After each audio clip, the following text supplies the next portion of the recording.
بسم اللہ الرحمن الرحیم.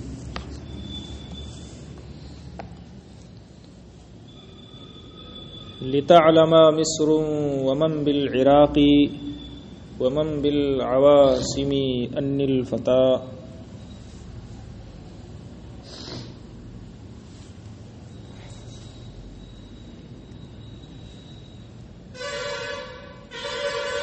مصر یہ کمانا شہر ہوتا ہے اور مصر ایک ملک کا بھی نام ہے.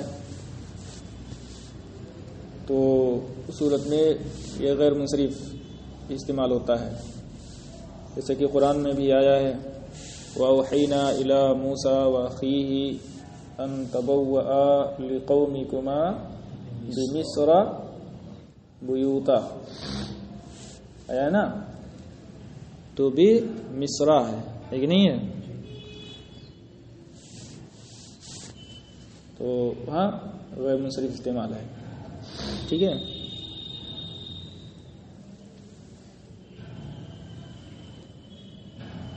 ضرورتاً یہاں لایا گیا منصرف.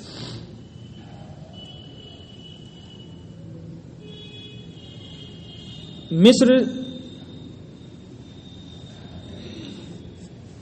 سے مراد اہل مصر ہیں، یعنی بولا گیا ہے محل اور مراد کیا ہے؟ حال. مجاز مرسل ہے یا مجاز حذف ہے، اس سے پہلے مضاف محذوف ہے، یعنی اہل مصر.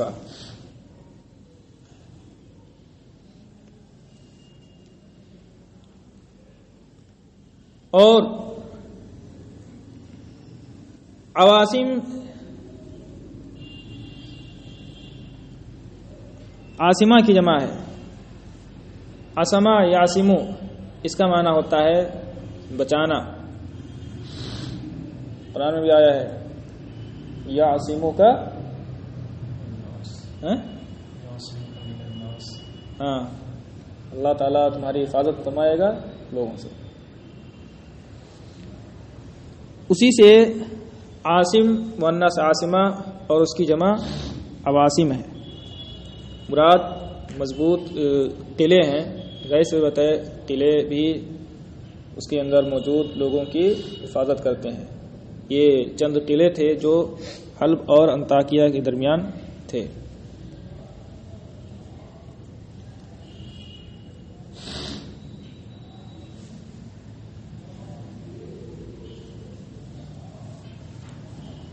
الفتح، فتح سے مراد الرجل الکامل ہے، کامل مرد، جوان مرد.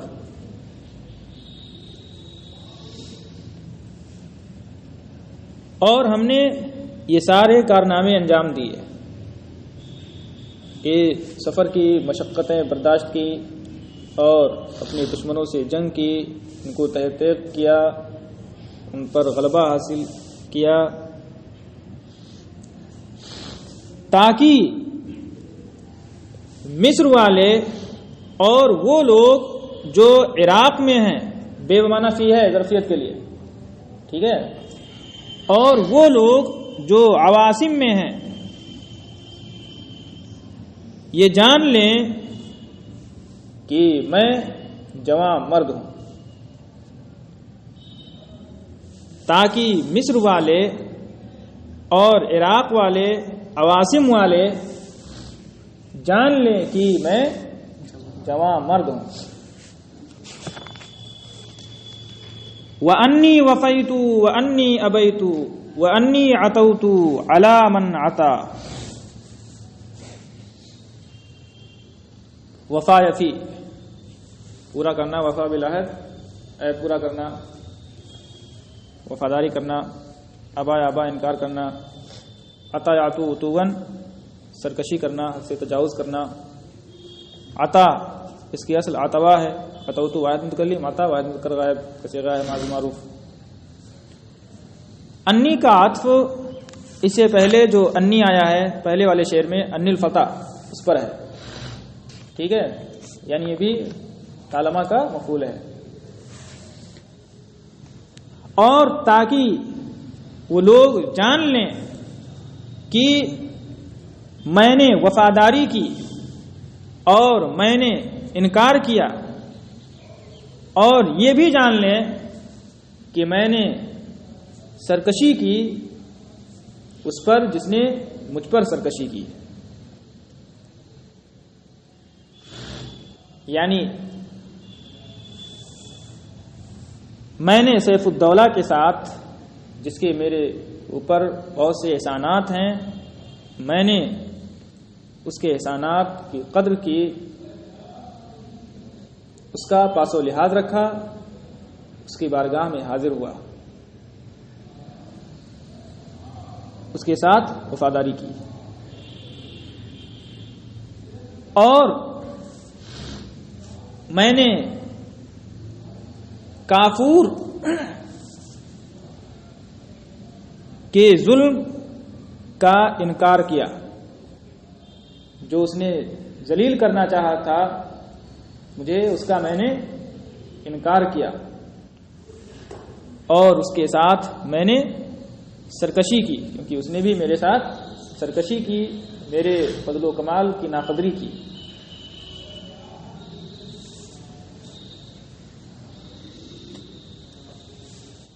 وما كل من قال قولا وفا ولا كل من سیما خسفا ابا.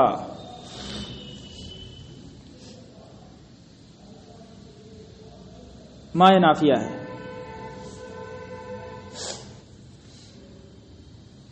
ساما یسومو سے سیما ہے، قیلہ کی طرح اس میں تعلیل ہوئی ہے. سامہو خسفن، خسف مانا ذلت ہوتا ہے اور ظلم. سامہو خسفن بمانا اذلہ، کسی کو ذلیل کرنا، کسی پر ظلم ڈھانا. ٹھیک ہے.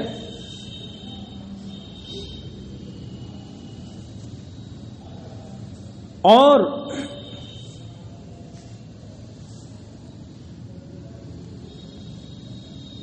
ہر وہ آدمی ایسا نہیں ہوتا کہ جو کوئی بات کہے تو اسے پورا کر دکھائے، اور نہ ہی ہر آدمی ایسا ہوتا ہے کہ جس پر ظلم ڈھایا جائے تو وہ انکار کرے، یعنی ظلم برداشت کرنے سے انکار کرے، اس کا مقابلہ کرے.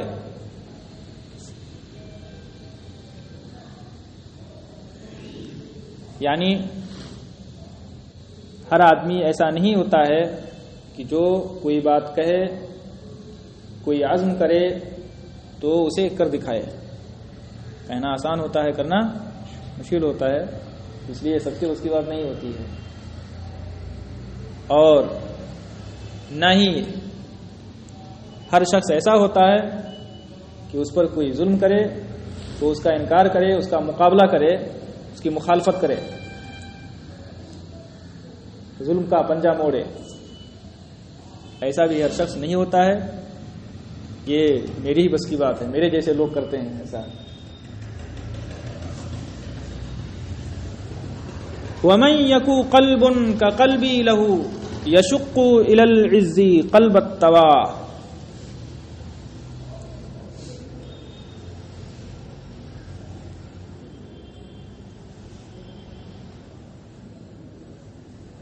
کا قلبی یہ یکو کی خبر ہے محضو سے متعلق ہو کر کے، اور قلبن یہ یکو کا اسم ہے، اور لہو محضو سے متعلق ہو کر کے قلبن کی صفت ہے.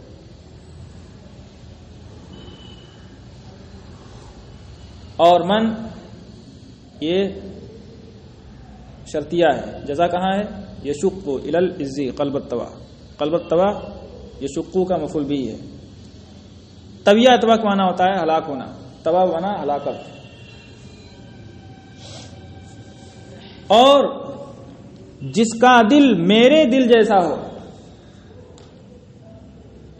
تو وہ ہلاکت کا دل چاک کر کے عزت و سربلندی حاصل کرتا ہے.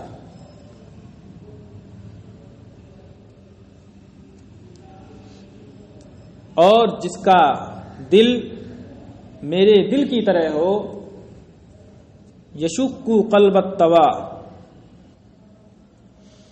تو وہ ہلاکت کا دل چیر کر کے کہاں پہنچتا ہے؟ الی العز، عزت و سربلندی تک پہنچتا ہے، یعنی عزت و سربلندی حاصل کرتا ہے۔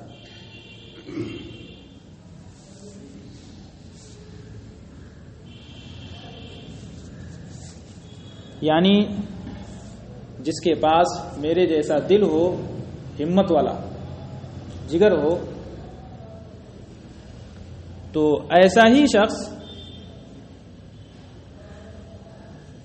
کوئی کام کرنے کا عزم کرتا ہے تو اسے کر پاتا ہے، کوئی اہم کام، بڑا کام، اور اس کی راہ میں پیش آنے والی تمام مشکلات کو برداشت کر کے، ان کا مقابلہ کر کے عزت و سربلندی حاصل کرتا ہے۔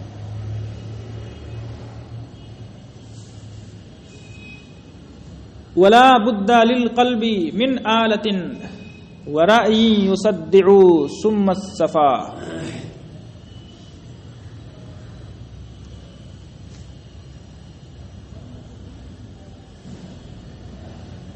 من آلتن میں جو من ہے، یہ من کیسا ہے؟ زائدہ ہے، ٹھیک ہے۔ آلتن یہ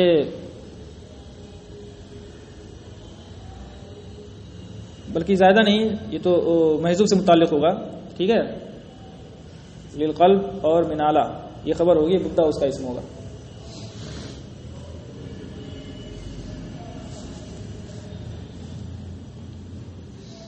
رائن کا عطف آلتن پر ہے۔ صدع یصدع کا معنی ہوتا ہے چیرنا، چاک کرنا، یصدع بمعنی یشق۔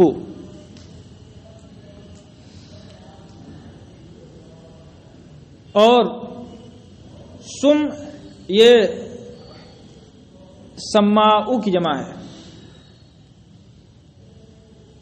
اسم اس کا معنی ہوتا ہے بہرا،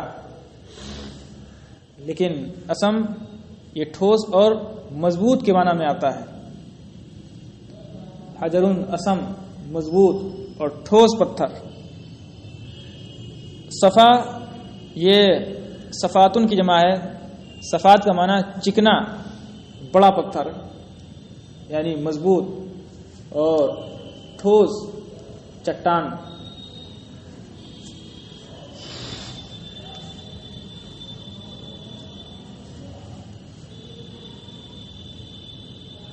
کہنا یہ چاہتا ہے کہ سینے کے اندر صرف دل ہی کافی نہیں ہے کسی کام کو انجام دینے کے لیے،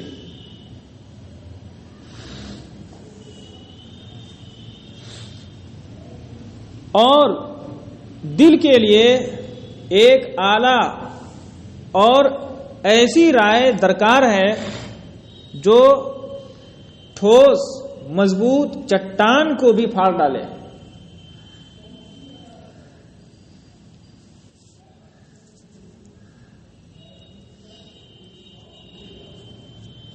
اور دل کے لیے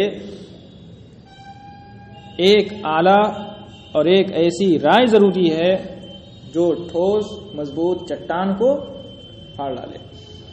اعلی سے مراد عقل ہے، عقل اور اس سے متعلق چیزیں، یعنی فکر، رائے، یہ سب۔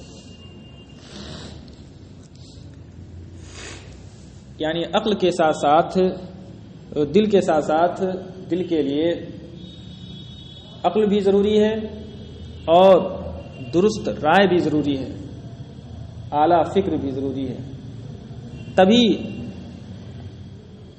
وہ دل صحیح طریقے سے کام کرے گا اور آدمی اپنے مطلوب کو حاصل کر لے گا، اگرچہ اس کی راہ میں چٹان جیسے سخت اور مضبوط مشکلات اور دشواریاں پائی جائیں، ان سب کو وہ چاک کر کے اپنے مطلوب تک پہنچ جائے گا. ٹھیک ہے. وَكُلُّ طَرِيقٍ أَتَاهُ الْفَتَى عَلَى قَدْرِ الرِّجْلِ فِيهِ الْخُطَى.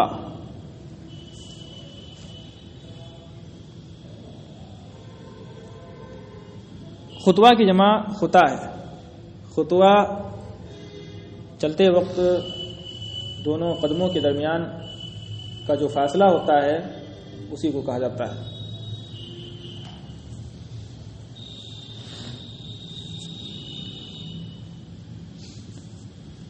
اور ہر وہ راستہ جس پر جوان چلتا ہے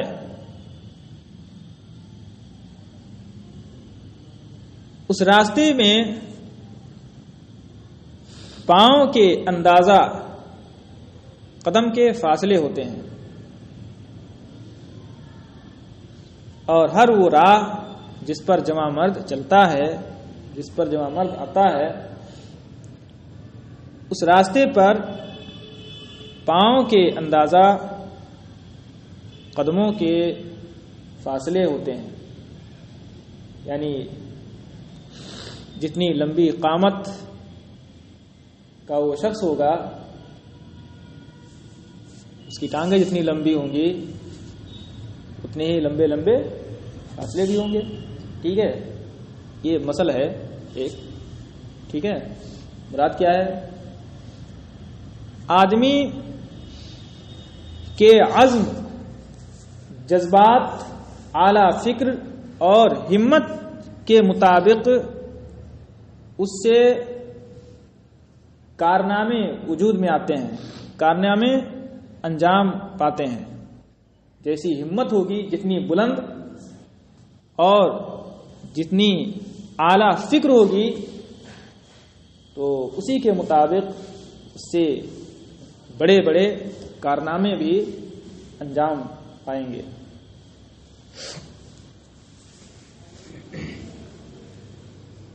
جیسے چلتے وقت جتنی لمبی ٹانگیں ہوں گی اتنے لمبے فاصلے ہوں گے.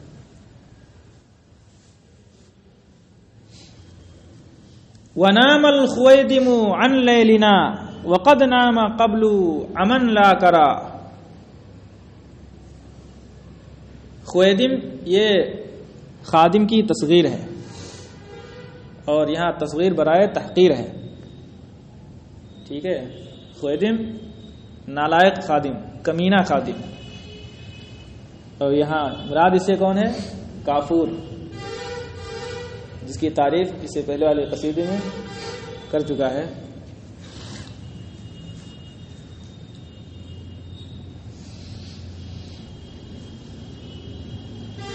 عام لوگ خسی کو خادم کہتے تھے جس کے خصیے نکال لیے گئے ہوں،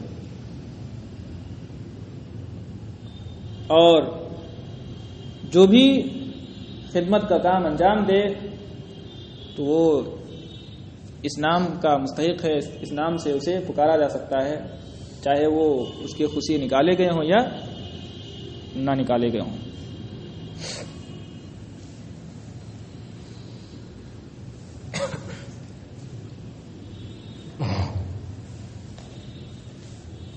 یہ بادشاہ کا خادم رہ چکا تھا. ٹھیک ہے. کافور جس کی تعریف کی ہے اس سے پہلے، اور اب اس کی برائی ہوگی.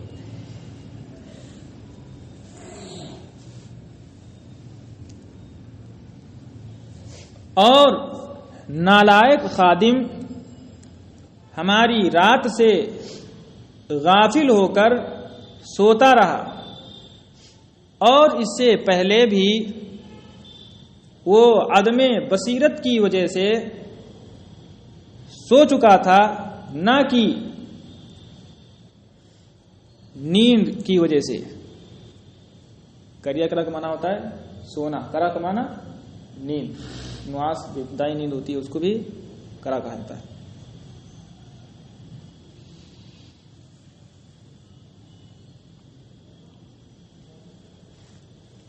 یعنی وہ رات جس شب میں ہم اس کے یہاں سے رخصت ہو رہے تھے تو اس رات ہمارے احوال سے غافل ہو کر کافور سوتا رہا، اور اس سے بھی پہلے بھی جب ہم وہاں تھے تو وہ عدم بصیرت کی نیند، عدم بصیرت کی وجہ سے غافل رہا، سوتا رہا۔ جو معمول کی نیند ہوتی ہے وہ نیند اس کی نہیں تھی، یعنی جب ہم وہاں تھے تب بھی اس نے ہماری قدر نہیں کی، ہمارے فضل و کمال کو نہیں پہچانا، اور ہمارے مقام و مرتبہ فضل و کمال سے وہ غافل رہا۔ اور جب ہم رخصت ہو رہے تھے، اس کے یہاں سے نکل رہے تھے، تب بھی وہ ہمارے احوال سے غافل رہا، سوتا رہا۔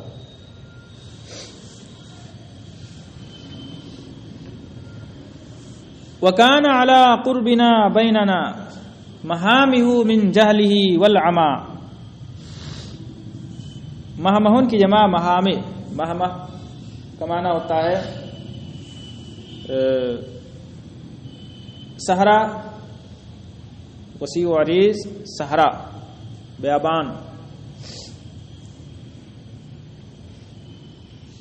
علاوہ معنی ماں ہے یہاں پر علا قربنا میں۔ مہامہ یہ کانا کا اسم ہے، بیننا یہ خبر ہے محذوف سے متعلق ہو کر کے۔ اور ہمارے اور ہمارے قریب ہونے کے باوجود ہمارے اور اس کے درمیان اس کی جہالت اور عدم بصیرت کے وسیع و عریض صحرا حائل تھے۔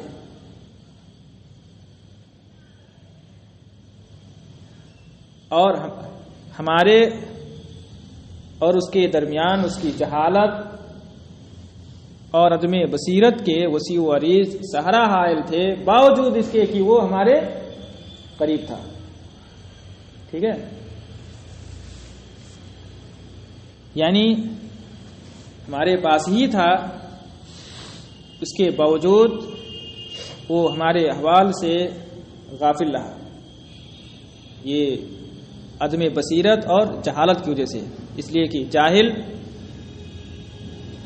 کوئی چیز اگرچہ جاہل کے پاس ہو تو اس کے علم میں اضافہ نہیں ہوتا ہے، عدم بصیرت اور جہالت کی وجہ سے وہ اس کی اہمیت، قدر و منزلت سمجھتا ہی نہیں ہے۔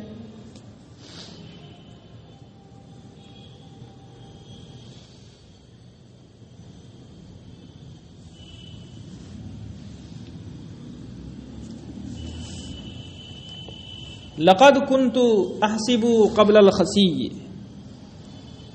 ان الرؤوس مقر النہى فلما انتهينا الى عقله رأيت النہى كلها في الخسا۔ حسبہ حسیبو کا معنی ہوتا ہے سمجھنا، گمان کرنا، اور خسی جانتے ہی ہیں اس کے خصیے نکال لیے گئے ہوں۔ یہاں خسی سے مراد کون ہے؟ وہی کافور، محجوب، جس کی برائی کی جا رہی ہے۔ مکر جائے قرار، ٹھہرنے کی جگہ۔ نہا نہیا کی جمع ہے، نہیا کا معنی عقل۔ نہیا عقل کو نہیا اس لیے کہا جاتا ہے، یہ صاحب عقل کو خطا سے روکتی ہے، منع کرتی ہے۔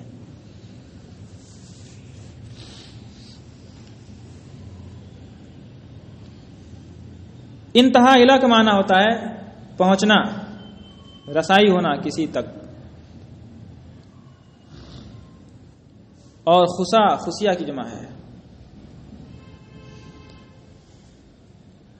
یقیناً خسی کو دیکھنے سے پہلے میں یہ سمجھتا تھا کہ عقلوں کی جائے قرار سر ہوتے ہیں.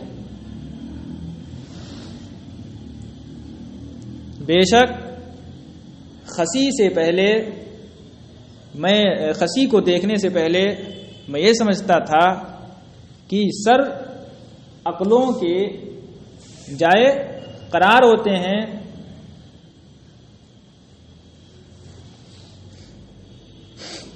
پھر جب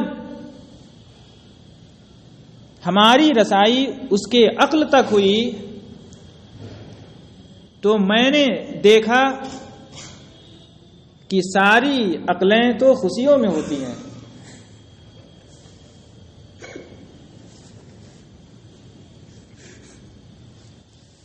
پھر جب ہماری رسائی اس کی عقل تک ہوئی تو میں نے دیکھ لیا کہ ساری عقلیں تو خوشیوں میں ہوتی ہیں. یعنی جب اس کی جہالت، اس کی غباوت، حماقت کو میں نے دیکھا تو مجھے معلوم ہوا کہ جو میں سمجھ رہا تھا وہ تو غلط سمجھ رہا تھا کہ سر میں عقل ہوتی ہے. عقل ساری کہاں پر ہوتی ہے؟ خوشیوں میں ہوتی ہے. اور اس کے خوشیاں نکال لیے گئے تھے تو عقل بھی نکل گئی، عقل بھی اس کے پاس نہیں بچی.